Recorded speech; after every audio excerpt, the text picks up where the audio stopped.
Ako po si Captain James M. Bilaya, Armor Philippine Army. At ito naman ang aking kwento sa Marawi. May 2017 nangyari ang Marawi Siege.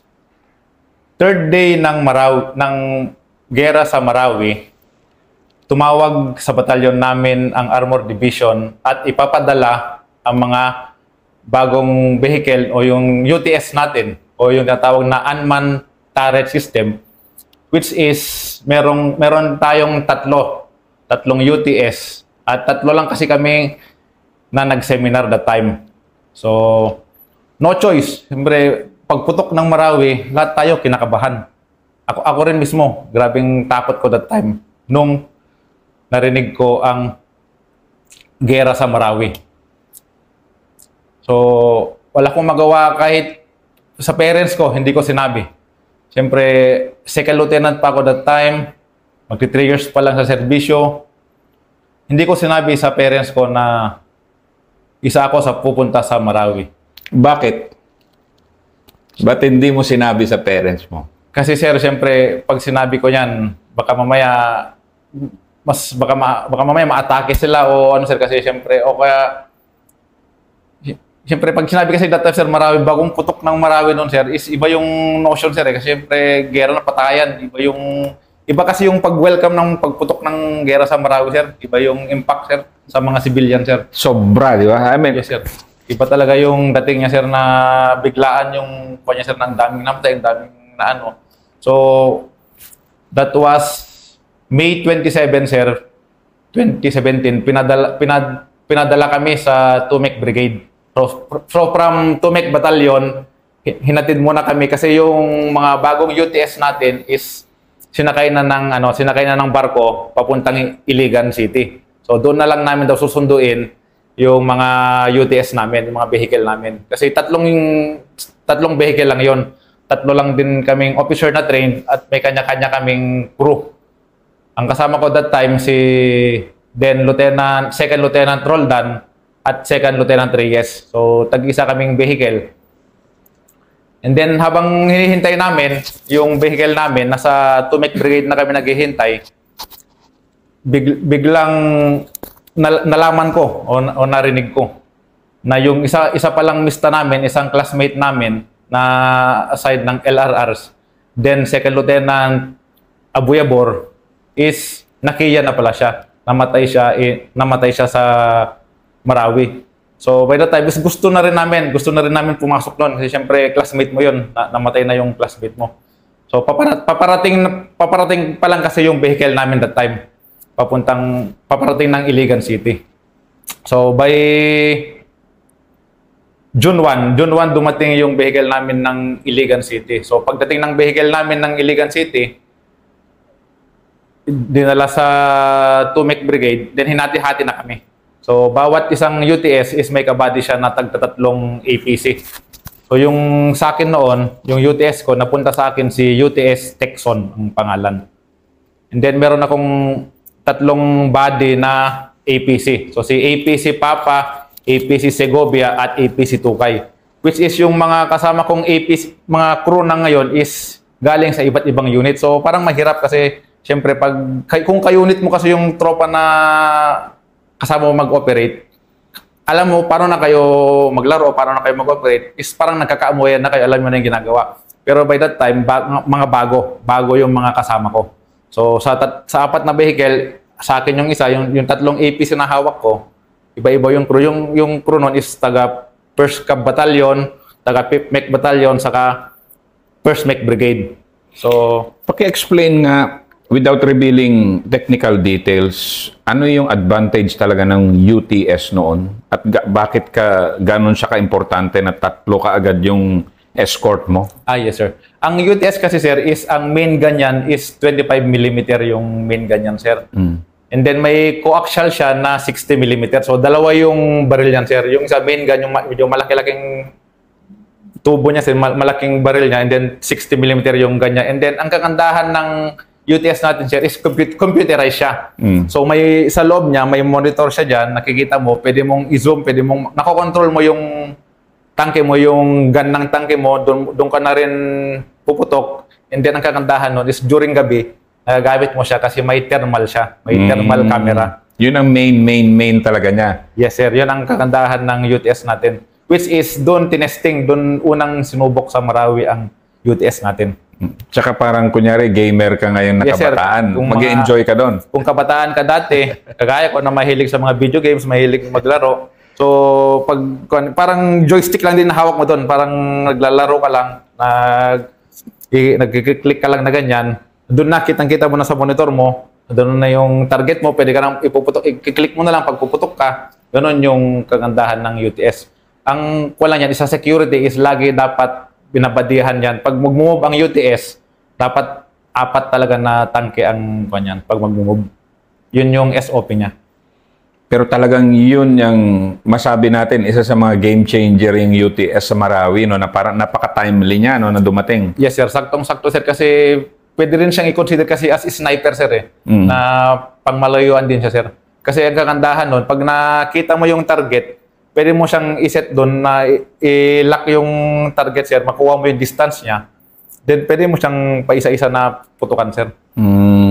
So, ganun ka-advance na nun. So, anong feeling nun na parang, wow, akin tong bagong-bagong asset, armored asset ng Philippine Army, and then, ikaw ang sasabak sa ikaw yung mangbabasal sa Marawi nito, eh. Yes, sir. Kasi that time, 3 lang din kami na officer na nag-seminar. So, tuwang-tuwa kami, sir, na nung nag-seminar pa lang kami way back sa division dati, tuwang-tuwa kami kasi kami yung pinadala ng mga unit namin para mag-seminar. And then, hindi lang namin inasahan na yung test mission namin is actual na talaga. Sa Marawi na yung test mission namin. Actual na talaga. Hindi lang basta na engagement na. So, sige, ano yung una mong experience, combat experience sa Marawi? So, sir, ikwento ko na, sir, yung pagpasok namin. Ang una muna, sir, is na opcon muna kami sa JSOG. So sa JSOG, pagka yun yung una naming mission sa JSOG, ililink namin, magli-link up kami sa members ng JSOG. So pag link up namin sa kanila, so dahan-dahan, syempre pagka-plot na namin ng coordinates, pag link up namin sa JSOG, inabot kami ng mga anong oras yun? Mga alas 5 ng hapon kami nakapag-link up kasi medyo padilim na yon. Alas 5 ng hapon nakapag-link up kami. Yung ang gera kasi sa Marawi is building by building ang kalaban noon. So andito yung tropa, andito yung kalaban, magkadikit yan, building by building. So diyan sila napuputukan. So 4 yung dala kong tangke. Ito yung leading ko, si AP, si Papa. Ako yung pangalawa, si UTS, kasi hindi mo pwedeng i-leading yung UTS kasi mamaya pag natamaan yung camera nun, mapipindaw na wala. Hindi mo na magagamit yung ability ng tangke natin na bago. So, ako yung pangalawa and then may pangatlo sa pang-4 akong sa likod na APC. So, andito yung tropa ng JSOG. Hindi sa JSOG may kasama din silang mga LRC. So, andito sila. Then pagkatapat ko sa kanila, yung pinaka unang vehicle ko, hindi namin napansin, yung kalaban pala, inabangan na rin kami. Yung kalaban is may RPG. So, pagputok ng unang RPG, parang nag-plus na ganyan, napasundan agad, 3 tama ang, 3 RPG ang pumasok sa unang vehicle ko. 3, pinagsabay-sabay nila. Pinagsabay-sabay nila ang konser 3. So, ang pindown agad yung konser yung isang bakal ko. Which is, kami dito sa pangalawa, kitang-kita, kasi kung nakatingin ako sa camera sa tangke ko, sir, kitang-kita mo yung impact ng sir. Kasi pag ang bakal kasi, that time, ang RPG, kapag tinamaan yung tangke, maliit lang yung butas niyan, pero sa loob, ang impact niya sa loob, ang impact. Wala pa yung mga kahoy noon. Hindi pa na kuwan ang kahoy noon, sir. Kasi simula pa lang. First week pa lang, sir. That was if I am not mistaken, sir, June 8, sir. June 8. Yeah, tama, sir. Second Kasi week pa lang Hindi talaga. ko makakalimutan yung date yan, sir. June 8 yan, sir. June 8, 2017 nangyari yon. So, pag tama ng ganyan, makita mo talaga yung blast sa, sir, tapos biglang pumuputok na sila, and then yung mga tropa natin dito na taga JSOG, pinuputokan din naman nila yung mga kalaban natin, sir. Pero malakas kasi talaga ang iba kasi compared sa Maguindanao saka sa Marawi, parang masasyak ka rin talaga. Kahit veterano ka na sa Maguindanao, ang laban kasi sa Marawi is iba. Kasi Kumbaga, level of 1 to 10 ang Maguindanao versus Marawi. Ano ang Maguindanao sa'yo? kung i-10 ko ang Marawi, sir, kung 10 ang Marawi, siguro mga nasa 7. Ang Maguindanao. Sir, kasi although maganda rin ang Maguindanao, sir, ang kaibahan lang, sir, is urban kasi ang ang Marawi. Dikitan ang laban sa Yun yung intensity. Yun ang intensity ng Marawi dahil sobrang dikitan. Dikitan ang laban, sir. Hindi gaya ng ng Maguindanao dati is medyo syempre snipe lang sila pang malayuan. And then ang intensity sa Marawi is 24/7, tuloy-tuloy. Yun Hindi lang. yung magpapahinga lang saglit, mamaya putukan na naman. So yun yung sir. Pagka putok nung pangatlong pasok ng RPG, sir, yung driver, gunner, na-wounded, sir, may tumalon na yung driver, sir, parang save your life na, sir. Save your life kasi pati gunner, talunan sila, sir. Nakatakbo sila dito, sir. Then naiwan, nakaandar pa yung tangke. Nandito. Pero dito kami sa likod, sir. Binabantayan namin kung may lalapit na sir, may lalapit na kalaban kasi may camera naman yung tangke namin, sir, eh. Kitang-kita naman niya.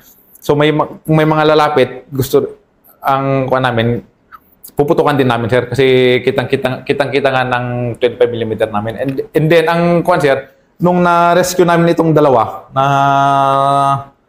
tropa namin, tatlo pala, sir, kasi yung amo bearer yung isa, sir, amo bearer. Kasi yung crew, sir, is 4 sila. Driver, gunner, amo bearer, saka radyoman. Yun yung andun, sir. So 4 sila. Nakatalon yung 3, sir. Pero yung isa, sir, kinabahan ako, sir, kasi bakit 3 lang yung bakit 3 lang yung nakalabas? Yung bakit kulang ng isa? So maya-maya nung makausap sila, tumakbo kasi sila, sir, sa likod ko kasi ako yung pangalawang tangke, sir. Dikit lang kami, sir. Ang gap lang namin, sir, mga 5 to 10 meters lang ang gap namin. Lapit talaga. Lapit, sir. Tapos ang sir, sabi nila, wala na siya. Yun yung pagka-banggit, sir. So, ang wala natin, medyo na ko, sir, parang medyo yung, kumbaga, nandilim yung yung hindi ka makahinga na parang na-shock, parang baka shock na parang gano'n, ano nangyari? Yung sa isip-isip ko, sir, ba na bakit? Parang yung time na pag-stop yung time, sir, parang gano'n, sir, na Bakit kaya? 'Di ba? Kasi first time mo 'yon na kahit hindi ko pa sure, sir. Sabi lang kasi wala na. Yun, sir, pero that time kasi, sir, ayaw ko pa ma-convince, sir, na na wala na isang tropa, sir. So nung ang ginawa namin noon, ang kasama ko ang JSOG, sir. Dito rin naman sila, bumaba ako, sir. Nag-planning kami, sir. Pero tuloy-tuloy pa rin yung putukan nila dito, pati yung mga tangke ko, sir, tuloy-tuloy pa rin yung exchange of fire. Habang kami mga officers na under ng JSOG, sir, siya yung pinaka-senior sa ground that time. So, planning kami, sir, paano namin kunin yung isang vehicle saka isang tropa sa loob, sir. Which is yung vehicle that time, naka-under pa, sir. So, yun yung namin. Then sa planning namin, sir, kasi nag-start yun ng sir, ng alas 5 ng hapon yung pag-lick up namin sa kanila. So padilim na. Yes, sir, padilim na yun, sir.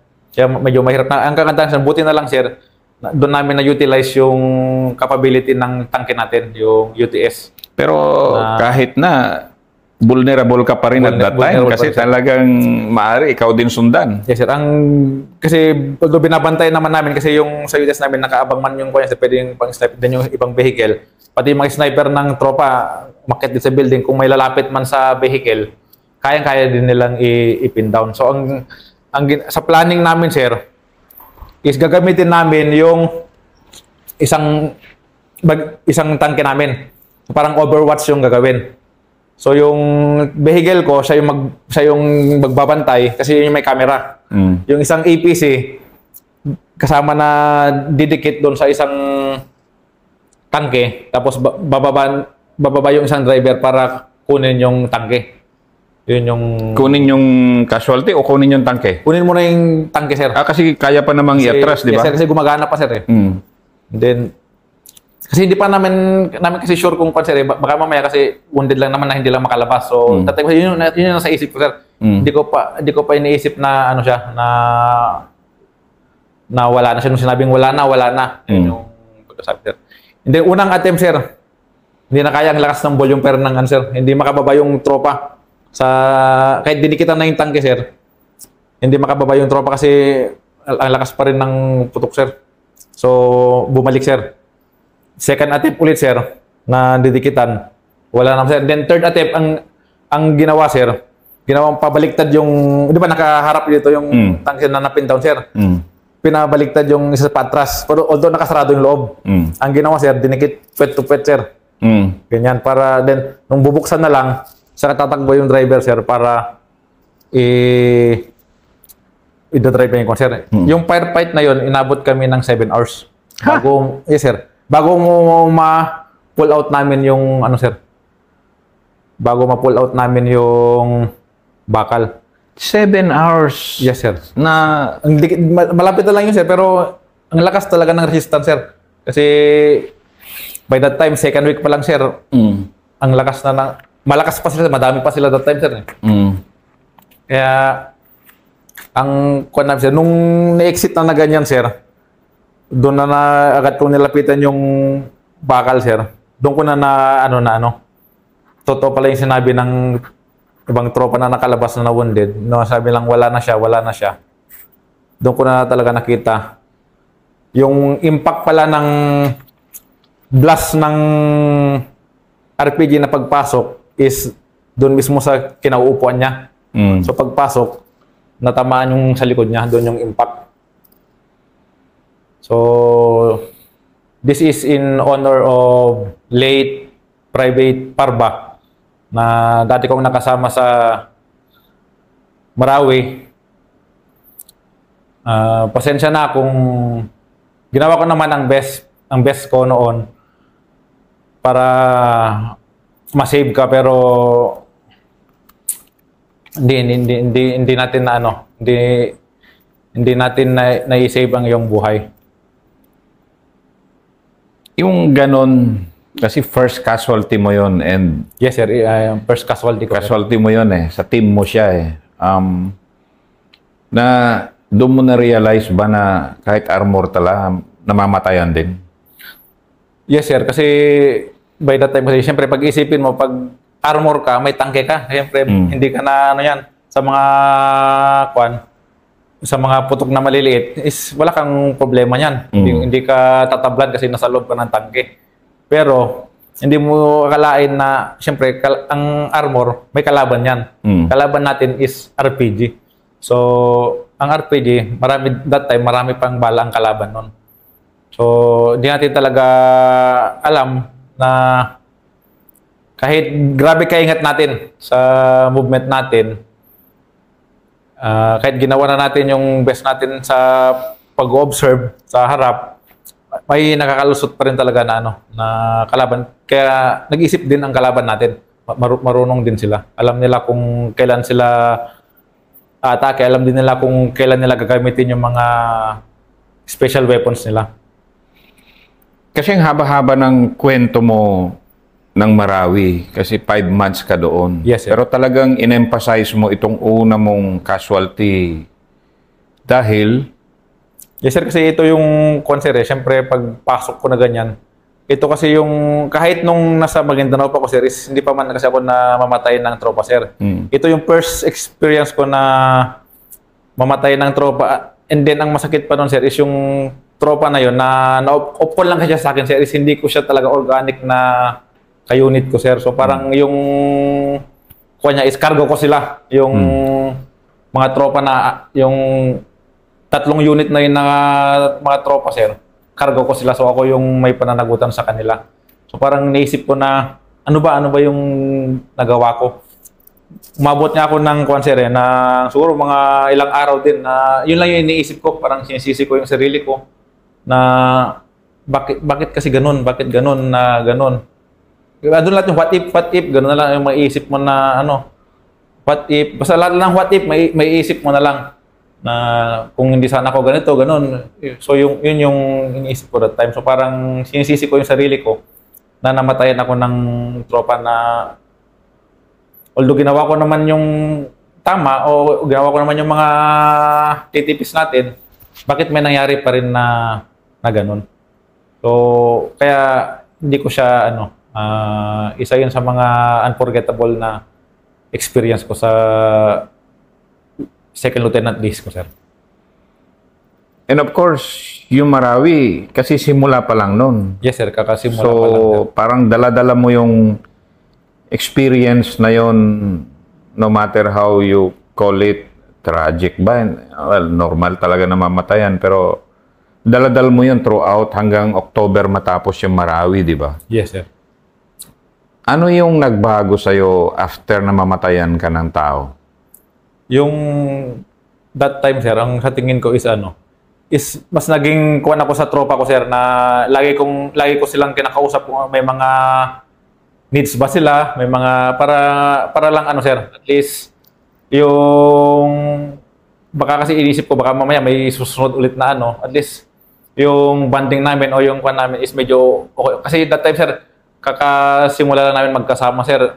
2 araw pa lang kami magkasama, 3 araw. So parang hindi pa kami, although ganun kuwan pa lang kami, iba na yung dating, sir, How much more kung siyempre mas patagal na yung makasama ko. So ang ginagawa ko nun, sir, lagi ko na din kinakausap yung tropa ko na sinasabi na yung mga titipis, ito yung gawin natin, mag-ingat palagi. So yung mga PPEs na ginagamit natin, magsuot palagi ng Kevlar, mag-close hats, para sir, iwas casualty talaga. Kasi parang sa'yo, ang casualty kasi, ang bawat sundalo kasi na under you, cargo mo, di ba? Yes, sir. Paano pumasok sa, consciousness mo yun noon na, of course, sa training nangyari yun, pero iba kasi pag na-experience mo na, di ba, na, uy, ito, talagang, it sinks in, di ba, na, ito na to, totoo na to, na, yung nga, ito yung responsibility ng 25 years old ka pa lang noon, di ba? 17. Yes, sir. 25 sir. Ka pa lang noon. Yes, sir. Batang-bata, yung mga kaedad mo, nag-EML pa, di ba? Ikaw, yes, pum, namatayan na ako. Sir, iba yung dating, sir. Iba yung parang, kumbaga, inisip mo yung buhay ng isang tao is in your care. Ikaw yung kumbaga, cargo mo siya na kahit tama naman yung ginawa nyo na movement o na may nangyari pa rin na hindi maganda. So parang ang sisisihin mo pa rin at the end is yung sarili mo. Parang ano ba yung ginawa ko? Bakit ganon? May mali ba? Yun yung may isip mo. Pero ang kuwan kasi niyan is sa experience na yan, mas magmamature ka na kahit ilang araw ko siyang iniisip, parang kailangan mo mag-move on. Kasi ang isipin mo is may mga may mga ibang objectives pa kayo na gagawin. Kasi kung unfocus ka sa objective mo, baka mamaya ikaw naman na yung susunod na may mangyari naman sa'yo. So, kailangan mo din talaga na tanggapin na okay, kailangan mo maging matured mag-isip na kahit bata ka pa na kailangan mo tanggapin na ganun talaga, na minsan hindi natin maiwasan. Pero that time, palagi ko pa rin siyang pinagdadasal na sana okay lang siya kung nasan man siya, na matanggap niya, mapatawad niya kami ng mga kasamahan niya na hindi man namin siya naisama sa mga next na mga objective namin hanggang natapos ang Marawi. So, tinatagan ko lang yung loob ko na magpakatatag lang syempre as officer ng makikita ng tropa niyan kung low moral yung officer, hindi na rin gaganahan yung mga tropa mo na na magtrabaho. Ayaw na rin nilang move niyan kasi syempre sila malulungkot din. Syempre pag nakikita kanila na nakatulala, baka isipin nila na si sir wala na. Hindi na yan makapag-desisyon ng mabuti. So ang ginawa ko na lang is tinabayan kong loob ko na ituloy yung mission pa rin, ituloy ang mission na mag-isip lang na mabuti, na isang linya lang na trabaho lang, ituloy yung mission natin. So, throughout the months after until matapos yung Marawi, paano mo maintain yung focus mo bilang platoon leader? Kasi wala namang 24/7 naman yan, di ba, naputukan? Yes, sir. And then, yung paano mo? Ang kwan din kasi niyan, sir, is napansin ko, sa umpisa lang kasi yan, sir, parang kumbaga war shock o culture shock lang sa umpisa lang na siguro mga first 2 weeks, 3 weeks na maninibago ka. Pero pag nasanay ka na rin na yun na yung daily na routine mo, daily activities mo na putukan, parang hindi ka na rin masyadong kinakabahan, sir, na normal na lang putukan na yan, na objective natin na to. Tutulungan natin kasi by the time, sir, after ko kay Jason, naup ko na ako sa Port SRB.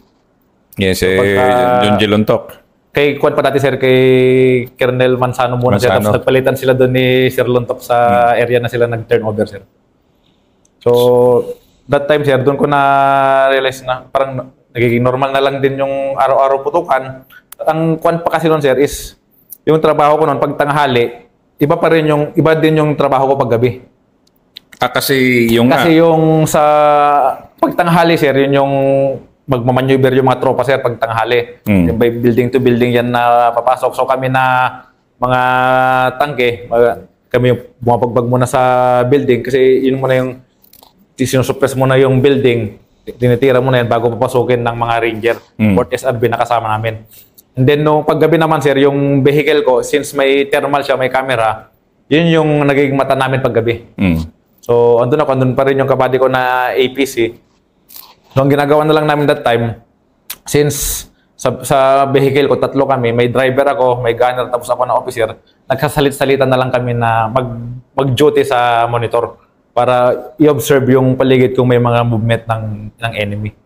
So, parang yun na yun rin yung nagiging routine namin, sir, kasi yung mga times na yun, okay na rin kasi ang ang supply, sir, kasi marami na rin kasi mga tulong na dumarating noon. So, mga pagkain, okay naman kasi ang supply, sir. Hindi naman na kami nagugutom sa loob. Hindi yung puro dilata lang. Kasi that time, ang dami nagpapadala. May nagpapadala pa nga ng Jollibee. Tuwang-tuwa kami, sir, nung nagkaroon ng June din yun, sir, Father's Day.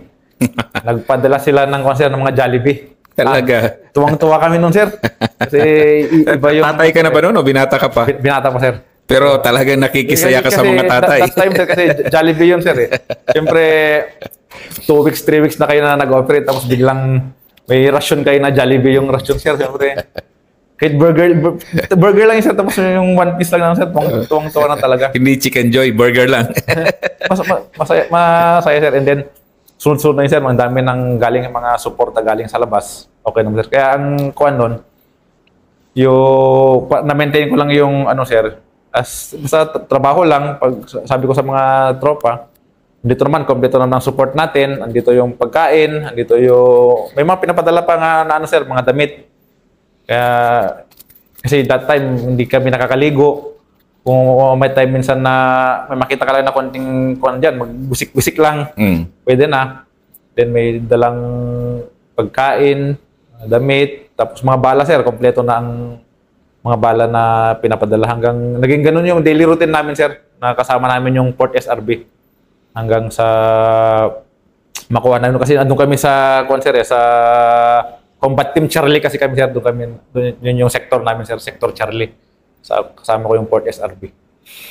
Nung patapos na, anong feeling mo na pagod ka na o parang anong feeling mo nung October na, yung, di ba, malapit na makuha si Estilon? Yung timeline, sir, yung lumilit na yung area nila, sir, kasi by that time, by first week ng October, sir, kasi naunang yung sector Delta, sir, nauna sila yung Marines.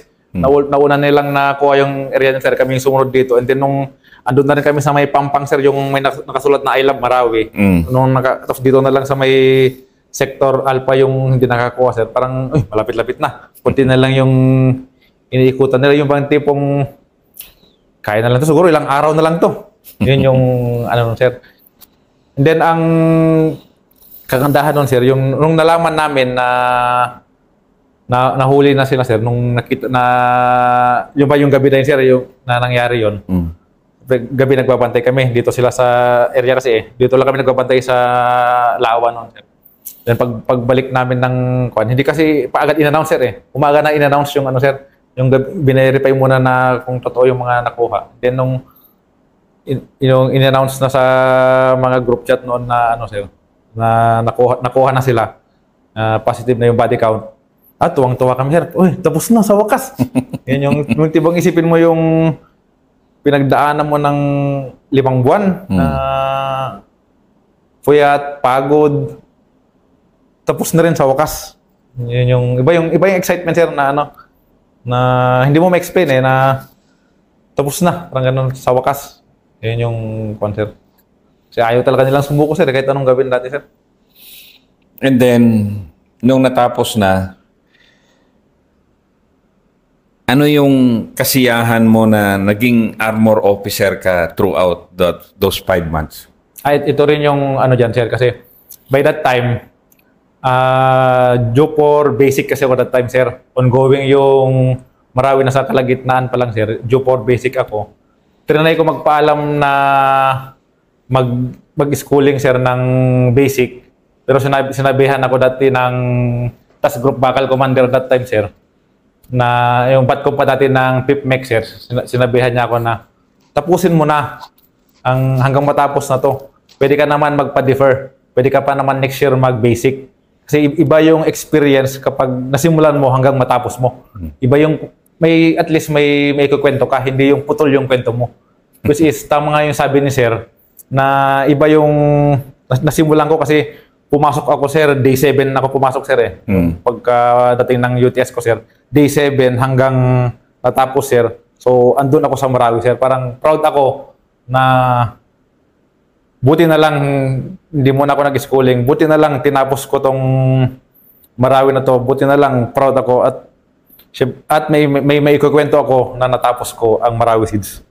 Sige, para sa mga kabataan na kapwa mo gamer, di ba? Kasi ikaw parang ultimate yung sayo, parang toy yung sayo dahil kitang-kita mo tank sniper ka nga di ba? RCWS. Ano masabi mo sa mga kabataan na yung nagbabalak din mag-serve sa ating bansa or sa pangkalahatang kabataan na para ma-share mo ma-inspire mo sila sa naging karanasan mo so far? Sa ating mga kabataan ngayon, ang masasabi ko lang, masarap at masaya ang maging sundalo. Masaya ang buhay sundalo kasi maraming perks, maraming benefits, and pag nasa gobyerno ka, kumbaga maraming naibibigay sa iyo. And then masaya siya kasi ang sundalo naman na ngayon is kung ano yung skill mo, doon ka na nilalagay kasi world class na tayo ngayon. For example, kung IT graduate ka, mahilig ka sa computer, i-assign ka na sa about sa mga computers, doon ka na i-assign. Kung mekaniko ka, may mga graduate ng test dyan na mga mechanic, meron tayong, gaya sa amin sa Armor, meron tayong maintenance battalion. Pwede kang ma-assign sa maintenance battalion. So kung iba-iba man yung skill natin, bawat skill kasi natin ngayon sa armed forces natin ngayon is may kalalagyan na tayo. So kung may balak dyan na magsundalo, ituloy nyo lang ang pangarap ninyo. Kasi ang pagsusundalo ay masaya. Thanks.